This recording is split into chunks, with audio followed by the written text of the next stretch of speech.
বদলি চাই, আশিকের বদলি চাই। আমাদের এই অটো স্ট্যান্ড আছে, বিগত 17-18 বছর যাবত এই অটো স্ট্যান্ডটা চলতেছে।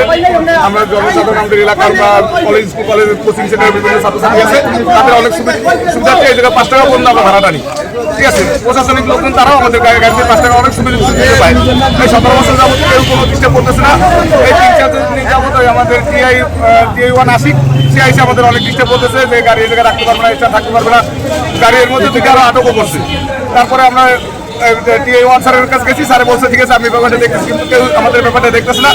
সে 2 দিন যাবত 3 দিন আজকে আবার আসছে, আমাদের গাড়ি কত বসে গালাগালি করতেছে এবং গাড়িগুলোর সব আটক করতেছে। তারপর ওনার কাছে এক পর্যায়ে শ্রমিক কথা বলতে গেছে, এই সময় বলতেছেন নাকি উনি টাকা চাঁদা দাবি করছে। ওনার যদি মাসে 10,000 টাকা করে দেওয়া হয় তাহলে রেস্টুরেন্টের সমস্যা হবে না, রেস্টুরেন্ট থাকতে দেবে না। এই আমাদের সমস্ত শ্রমিক ভাইরা একত্রিতভাবে এই প্রতিবাদ জানাইছে। আর এর আগে গত বৃহস্পতিবার 2টা গাড়ি আটক করা হয়েছে।